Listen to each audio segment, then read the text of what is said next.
എൻ്റെ AFM exam കഴിഞ്ഞിട്ട് ഞാൻ ഉറപ്പിച്ച ഒരു കാര്യമാണ് എന്തായാലും AFMൻ്റെ ലോങ് വീഡിയോ ഇടണം എന്നുള്ളത്. കാരണം എനിക്ക് SBRനെക്കാളും കുറച്ചും കൂടി നല്ലോണം ഐഡിയ കിട്ടിയൊരു സബ്ജക്റ്റാണ് AFM. അപ്പോൾ എന്നെ അറിയാത്തവർക്ക് ഞാൻ എന്നെ ഇൻട്രൊഡ്യൂസ് ചെയ്യാം. My name is Shreensha, an ACCA student.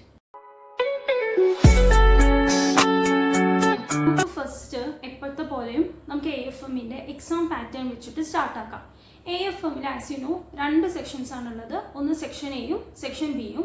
Section 8th ക്വസ്റ്റ്യനിൽ 50 മാർക്കാണ് വരുന്നത്. അത് 40 മാർക്കാണ് നമ്മൾ എഴുതുന്നത്. ബാക്കി 10 മാർക്ക് പ്രൊഫഷണൽ മാർക്കാണ്. പിന്നെ സെക്ഷൻ ബിയിലേക്ക് വരുമ്പോൾ 25 മാർക്കിൻ്റെയാണ് വരുന്നത്. 2 ക്വസ്റ്റ്യൻസ് ഉണ്ടാവും. അത് ഓരോന്നും 25 മാർക്ക്. അത് ഓരോ ക്വസ്റ്റ്യനിലും 5 മാർക്കാണ് പ്രൊഫഷണൽ മാർക്ക് വരുന്നത്. ഇങ്ങനെയാണ് AFMൻ്റെ എക്സാം പാറ്റേൺ ഉണ്ടാവുന്നത്. AFMൽ നമുക്ക് പഠിക്കാനുള്ള ടോപ്പിക്സ് ഞാൻ അവിടെ കൊടുക്കാം. നമുക്ക് ഇൻവെസ്റ്റ്മെൻറ്റ് അപ്രൈസിൽ FMൽ നമ്മൾ പഠിച്ച ഇൻവെസ്റ്റ്മെൻറ്റ് അപ്രൈസിൽ വരുന്നുണ്ട്. പിന്നെ ഇൻ്റർനാഷണൽ ഇൻവെസ്റ്റ്മെൻറ്റ് അപ്രൈസിൽ വരുന്നുണ്ട്. APV, cost of capital, corporate construction, risk management, interest risk management, ഇന്ന ടോപ്പിക്സ് ആണ് AFMൽ വരുന്നത്. അപ്പോൾ ഞാൻ ഏതെങ്കിലും വിട്ടുപോയിട്ടുണ്ടെങ്കിൽ ഞാൻ ഇവിടെ കൊടുക്കാം കേട്ടോ. അപ്പോൾ നിങ്ങൾക്ക് ഇപ്പോൾ ക്ലാസ്സൊക്കെ തുടങ്ങിയിട്ടുണ്ടാകും. അപ്പോൾ എൻ്റെ ഈ ക്ലാസ് ഉള്ള സമയത്ത് ഞാൻ ചെയ്ത ക്വസ്റ്റ്യൻസിൻ്റെ സ്ക്രീൻഷോട്ട്സ് ഞാനിവിടെ കൊടുക്കാം. ഓക്കെ, അപ്പോൾ നിങ്ങൾക്ക് അത് സ്ക്രീൻഷോട്ടായിട്ട് എടുക്കാമല്ലോ. അപ്പോൾ ഇതിലത്തെ ഓരോ ക്വസ്റ്റ്യൻസും ഓരോ കെപ്ലാൻ കിറ്റിലാണ് ഉള്ളത്. ഇപ്പോൾ ചില ക്വസ്റ്റ്യൻ ചില കെപ്ലാനിലായിരിക്കും, ചില കെപ്ലാൻ തിയറിലായിരിക്കും. അപ്പോൾ ഞാൻ കെപ്ലാനത്തെ എനിക്ക് ഡിസ്ക്രിപ്ഷനിൽ കൊടുക്കാൻ പറ്റുകയാണെങ്കിൽ ഞാൻ അതിൽ കൊടുക്കാം. അല്ലെങ്കിൽ നിങ്ങൾക്ക് കെപ്ലാൻ കിറ്റ് വേണം എന്നുണ്ടെങ്കിൽ എനിക്ക് ഇൻസ്റ്റയിൽ മെസ്സേജ് അയച്ചാൽ മതി. മെസ്സേജ് അയക്കുമ്പോൾ എന്താ വേണ്ടത്, AFMൻ്റെ കെപ്ലാന വേണമെന്നുണ്ടെങ്കിൽ അത് പറഞ്ഞിട്ട് നിങ്ങളുടെ മെയിൽ ID അയച്ചു കഴിഞ്ഞ് കഴിഞ്ഞാൽ ഞാൻ എന്തായാലും വിത്തിൻ 1 day അല്ലെങ്കിൽ 2 daysനുള്ളിൽ ഞാൻ എന്തായാലും ആ കെപ്ലാൻ കിറ്റ്സ് നിങ്ങൾക്ക് സെൻഡ് ആക്കി തരാം. ഞാൻ മെയിനായിട്ട് ഫോക്കസ് ആക്കിയത് കെപ്ലാൻ കിറ്റ് തന്നെയാണ്. അപ്പോൾ ഈ കെപ്ലാനത്തെ ഈ ക്വസ്റ്റ്യൻസ് ഞാൻ കാണിച്ചു തരുന്ന ഈ ക്വസ്റ്റ്യൻസ് ചെയ്താൽ തന്നെ നിങ്ങൾ പാസ്സാവാനുള്ള ചാൻസ് ഭയങ്കര ഹൈ ആണ്. പിന്നെ തിയറിയിലേക്ക് വരുമ്പോൾ AFMൽ എല്ലാവരും പ്രോബ്ലംസ് കുറച്ചും കൂടി ഫോക്കസ് ചെയ്യാൻ ചാൻസ് ഉണ്ട്. പക്ഷെ തിയറിയും അത്ര ഇമ്പോർട്ടൻ്റ് ആണ് AFMൽ. അപ്പോൾ തിയറിയും കൂടി ഫോക്കസ് ചെയ്തിട്ട് നിങ്ങൾ പഠിക്കുക. അപ്പോൾ നിങ്ങൾ ഫസ്റ്റ് തന്നെ പ്രോബ്ലംസ് ചെയ്യുമ്പോൾ ഈ കെപ്ലാൻ്റെ ക്വസ്റ്റ്യൻസിൽ തന്നെ അതിൻ്റെ അടിയിൽ തന്നെ തിയറി ക്വസ്റ്റ്യൻ ഉണ്ടാവും. അപ്പോൾ അത് ഇഗ്നോർ ആക്കാതെ അതിൻ്റെ ആൻസേഴ്സ് ഒറ്റയ്ക്ക് അത് എഴുതാൻ നോക്കുക. കിട്ടണില്ലെങ്കിൽ ഇനീഷ്യലി നമുക്ക് കിട്ടില്ല. അപ്പോൾ കിട്ടണില്ലെങ്കിൽ കെപ്ലാനത്തെ ബാക്കത്തെ ആൻസേഴ്സ് നോക്കിയിട്ട് എങ്ങനെ അവർ എഴുതിയിരിക്കുന്നത് നോക്കുക. ഇത് നമ്മളുടേതായ രീതിയിൽ ഒന്നും കൂടി എഴുതാൻ ട്രൈ ആക്കുക. അങ്ങനെ തന്നെയാണ് നമുക്ക് തിയറീസിലേക്ക് പഠിക്കാനായിട്ട് പറ്റുള്ളൂ. അപ്പോൾ ഇതൊരു പ്രൊഫഷണൽ പേപ്പറാണ്. അപ്പോൾ നമുക്ക് ഫസ്റ്റ് തന്നെ ക്വസ്റ്റ്യൻസ് ചെയ്യുമ്പോഴൊന്നും ഫാക്കൽറ്റീസ് ചെയ്യണ പോലെ അല്ലെങ്കിൽ നമ്മുടെ ഫ്രണ്ട്സ് ചെയ്യണ പോലെ ഒന്നും നമുക്ക് പെട്ടെന്ന് ചെയ്യാൻ പറ്റില്ല. അപ്പോൾ നിങ്ങൾ അതിന് ടൈം കൊടുത്ത് ചെയ്യുക, തിരക്ക് കൂട്ടാണ്ടിരിക്കുക. അപ്പോൾ ഒരു ക്വസ്റ്റ്യൻ നിങ്ങൾക്ക് കിട്ടിയിട്ടില്ല എന്നുണ്ടെങ്കിൽ വീണ്ടും ചെയ്യുക. എനിക്ക് കുറേ ക്വസ്റ്റ്യൻസ് കുറേ കഴിഞ്ഞിട്ടാണ് കത്തുണ്ടായിരുന്നുള്ളൂ.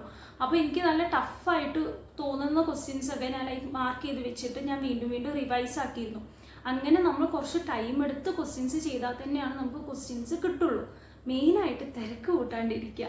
കാരണം നമ്മൾ ടൈം കൊടുക്കുക. നമുക്ക് ഇപ്പോൾ നമ്മുടെ ഫ്രണ്ട്സിന് ഒറ്റ ടൈമിൽ ആ ക്വസ്റ്റ്യൻ പെട്ടെന്ന് കിട്ടുന്നുണ്ടാകും. അത് ആലോചിച്ച് ടെൻഷൻ ആവാണ്ട് നമുക്ക് എങ്ങനെയാണോ മനസ്സിലാക്കിയിട്ട് ഓരോ ക്വസ്റ്റ്യൻസും ചെയ്തു പോകുക. പിന്നെ റിവിഷൻ ടൈമിൽ ഞാൻ ചെയ്ത ക്വസ്റ്റ്യൻസും ഞാനിവിടെ കൊടുക്കാം. അപ്പോൾ ഞാൻ ഈ കാണിക്കുന്ന ക്വസ്റ്റ്യൻസും നിങ്ങൾ ലാസ്റ്റ് റിവിഷൻ ടൈമിൽ നോക്കുക. ഇപ്പം തന്നെ ടൈം ഉണ്ടെങ്കിൽ ഇപ്പം തന്നെ നോക്കി ചെയ്യുമ്പോൾ ഞാൻ ഫസ്റ്റ് പറഞ്ഞ പോലെ തിയറിയും കൂടിയും നോക്കി പോവുക. ലാസ്റ്റിക്ക് തിയറി മാറ്റി വെക്കാണ്ടിരിക്കുക. അങ്ങനെ മാറ്റി വെച്ച് കഴിഞ്ഞാൽ ലാസ്റ്റിക്ക് നമുക്ക് എല്ലാം തിയറിയും കൂടിയും പെട്ടെന്ന് പഠിക്കാനായിട്ട് പറ്റില്ല. അപ്പോൾ തിയറിക്ക് ഇമ്പോർട്ടൻസ് കൊടുത്ത് തന്നെ നിങ്ങൾ പഠിച്ച് സ്റ്റാർട്ട് ചെയ്യാം. അപ്പോൾ ഇനി എൻ്റെ എക്സാമിൻ്റെ സിറ്റുവേഷൻ എങ്ങനെയായിരുന്നു ഞാൻ നിങ്ങൾക്ക് പറഞ്ഞുതരാം. അപ്പോൾ എക്സാമിന് മെയിനായിട്ട് എല്ലാവരും പറഞ്ഞത് നമ്മളിങ്ങനെ പഠിച്ചവരോട് ചോദിക്കുമല്ലോ, എല്ലാവരും പറഞ്ഞത് റിസ്ക് മാനേജ്മെൻറ്റ് എന്തായാലും വരും എന്നാണ്. അപ്പോൾ ഓക്കെ, റിസ്ക് മാനേജ്മെൻറ്റ് എന്തായാലും വരും എന്നാണല്ലോ പറഞ്ഞത്. അപ്പോൾ ഞാൻ അങ്ങനെ ആ ക്വസ്റ്റ്യൻ പഠിച്ചിരുന്നു. അങ്ങനെ പറഞ്ഞു കഴിഞ്ഞ് കഴിഞ്ഞാൽ എനിക്ക് ക്വസ്റ്റ്യൻ കണ്ടാൽ മതി, അത്രയ്ക്ക് ഞാൻ ടൈപ്പിംഗ് സ്പീഡ് ആക്കി വെച്ചിരുന്നു റിസ്ക് മാനേജ്മെൻറ്റിൻ്റെ. ഞാൻ ഇടയ്ക്ക് റിവൈസ് ആക്കിയിരുന്നു. ഈ റിസ്ക് മാനേജ്മെൻറ്റ് നമ്മൾ എന്നും നോക്കിയിട്ടില്ലെങ്കിൽ നമ്മൾ മറക്കാൻ ചാൻസ് ഉള്ള ഒരു ടോപ്പിക്കായിരുന്നു റിസ്ക് മാനേജ്മെൻറ്റും ഇൻട്രസ്റ്റ് റിസ്ക് മാനേജ്മെൻറ്റും. അപ്പോൾ ഞാനൊക്കെ ഓക്കെ സെറ്റാക്കി വെച്ചു. പിന്നെ അബീബ് സാർ ക്ലാസ്സിൽ പറയുകയും ചെയ്തു 3 ക്വസ്റ്റ്യനാണ് ഉള്ളത്. അപ്പോൾ നിങ്ങൾ റിസ്ക് മാനേജ്മെൻറ്റിൻ്റെ ക്വസ്റ്റ്യൻ ഫസ്റ്റ് അറ്റൻഡ് ആക്കുക, എന്നിട്ട് ബാക്കി ക്വസ്റ്റ്യൻസിലേക്ക് നിങ്ങൾ അറ്റൻഡ് ആക്കിക്കോ വിചാരിച്ചു. അങ്ങനെ എൻ്റെ എക്സാം ടൈമിൽ ഞാൻ എക്സാം എഴുതുമ്പോൾ നമുക്ക് ക്വസ്റ്റ്യൻസ് അവൈലബിൾ ആയി. ഫസ്റ്റ് ക്വസ്റ്റ്യൻ നോക്കി റിസ്ക് മാനേജ്മെൻറ്റ് ക്വസ്റ്റ്യൻ അല്ല. അപ്പോൾ ഓക്കെ, ഞാൻ സെക്കൻഡ് ക്വസ്റ്റ്യനിലേക്ക് പോയി, അവിടെയും റിസ്ക് മാനേജ്മെൻറ്റ് ക്വസ്റ്റ്യൻ ഇല്ല. അപ്പോൾ എനിക്ക് ഉറപ്പായിരുന്നു ഓക്കെ തേർഡ് ക്വസ്റ്റ്യൻ ആയിരിക്കും റിസ്ക് മാനേജ്മെൻറ്റ് ക്വസ്റ്റ്യൻ എന്ന് എനിക്ക് ഉറപ്പിച്ചു. ഞാൻ തേർഡ് ക്വസ്റ്റ്യനിലേക്ക് നോക്കിയപ്പോൾ അവിടെ റിസ്ക് മാനേജ്മെൻറ്റ് ക്വസ്റ്റ്യൻ ഉണ്ടായിരുന്നില്ല. എനിക്ക് നല്ലോണം സങ്കടം വന്നു. കാരണം എൻ്റെ ഈ AFM അത്രയും ടൈം എൻ്റെ കളഞ്ഞൊരു ടോപ്പിക്കായിരുന്നു റിസ്ക് മാനേജ്മെൻറ്റിൻ്റെ. അപ്പോൾ ഈ റിസ്ക് മാനേജ്മെൻറ്റിൽ ക്വസ്റ്റ്യൻ ഇല്ലയെന്ന് എനിക്ക് മനസ്സിലായി. ഞാൻ ഇങ്ങനെ ലൈക്ക് 2 മിനിറ്റ് സ്റ്റെക്കായി നിന്നു. പിന്നെ നമ്മളിപ്പോൾ സ്റ്റെക്കായി നിന്നിട്ട് കാര്യമില്ലല്ലോ, ക്വസ്റ്റ്യൻസ് നമ്മൾ ചെയ്യണമല്ലോ, ബാക്കി ക്വസ്റ്റ്യൻസ് അറ്റൻഡ് ചെയ്യണമല്ലോ.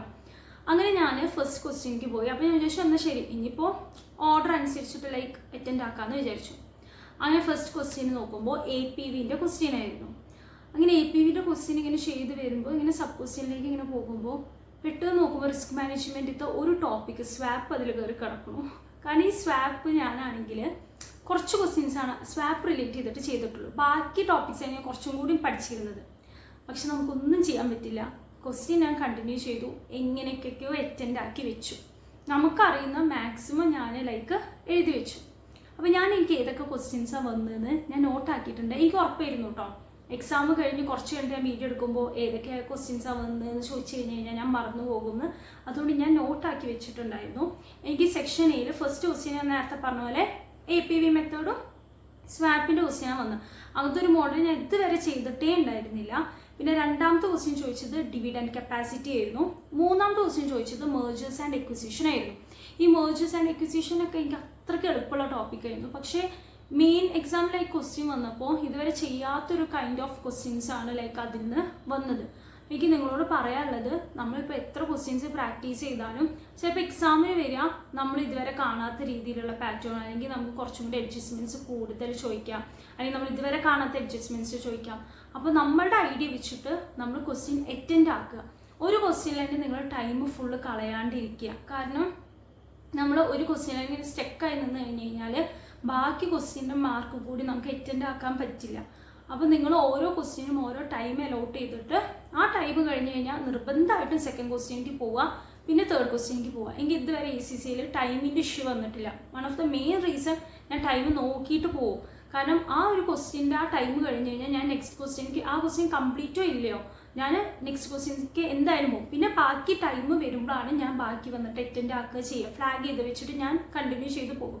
അപ്പോൾ നിങ്ങളും ക്വസ്റ്റ്യൻസ് അങ്ങനെ അറ്റൻഡ് ആക്കുക, ടൈം വെച്ചിട്ട് നിങ്ങൾ അറ്റൻഡ് ആക്കി പോവുക. അപ്പോൾ എനിക്ക് പറയാനുള്ളതൊക്കെ ഞാൻ ഈ വീഡിയോയിൽ പറഞ്ഞിട്ടുണ്ട് എന്നാണ് എൻ്റെ ഒരു വിശ്വാസം. കാരണം ഇപ്പോൾ ചെയ്ത ക്വസ്റ്റ്യൻസ് ലൈക്ക് ഫസ്റ്റ് ഇനീഷ്യൽ ടൈമിൽ ചെയ്ത ക്വസ്റ്റ്യൻസിൻ്റെ സ്ക്രീൻഷോട്ട് ഷെയർ ആക്കിയിട്ടുണ്ട്. പിന്നെ റിവിഷൻ ടൈമിൽ ചെയ്ത ക്വസ്റ്റ്യൻ്റെ സ്ക്രീൻഷോട്ട് ലൈക്ക് ഷെയർ ആക്കിയിട്ടുണ്ട്. പിന്നെ എനിക്ക് എക്സാമിന് എന്താ ചോദിച്ചെന്ന് ഞാൻ പറഞ്ഞിട്ടുണ്ട്. മെയിനായിട്ട് ഞാൻ കപ്ലാനാണ് ഫോക്കസ് ചെയ്തത്. പിന്നെ സ്റ്റഡി ടെക്സ്റ്റ് ഞാൻ പറഞ്ഞല്ലോ. അപ്പോൾ നിങ്ങൾക്ക് കപ്ലാൻ്റെ PDF വേണമെങ്കിൽ എനിക്ക് എന്തായാലും മെസ്സേജ് അയച്ചോ. പക്ഷേ എനിക്ക് പെട്ടെന്ന് റിപ്ലൈ തരാൻ പറ്റില്ല, കാരണം എനിക്ക് ATXൻ്റെ ക്ലാസ്സൊക്കെ നടന്നുകൊണ്ടിരിക്കുകയാണ്. പക്ഷേ ഞാൻ മാക്സിമം 1 ഡേ അല്ലെങ്കിൽ 2 ഡേ അതിനുള്ളിൽ ഞാൻ നിങ്ങൾക്ക് ലൈക്ക് അയച്ചു തരാം.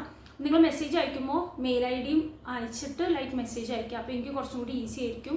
നിങ്ങൾക്കപ്പോൾ എന്തെങ്കിലും ഡൗട്ട് ഉണ്ടെങ്കിൽ നിങ്ങൾക്ക് ഒന്നില്ലെങ്കിൽ എനിക്ക് ഇൻസ്റ്റയിൽ മെസ്സേജ് അയക്കാം, അല്ലെങ്കിൽ യൂട്യൂബിൽ കമൻറ്റ് ചെയ്താൽ മതി. ഞാൻ എന്തായാലും റിപ്ലൈ തരുന്നതായിരിക്കും. അപ്പോൾ നിങ്ങൾക്ക് ഏകദേശം AFMനെ കുറിച്ചൊരു ഐഡിയ കിട്ടിയെന്ന് ഞാൻ എക്സ്പെക്റ്റ് ചെയ്യുന്നു. അപ്പോൾ എനിക്ക് പറയാനുള്ളത് ഇത്രയൊക്കെ ആയിരുന്നു. അപ്പോൾ നമുക്ക് നെക്സ്റ്റ് വീഡിയോയിൽ കാണാം. ബൈ.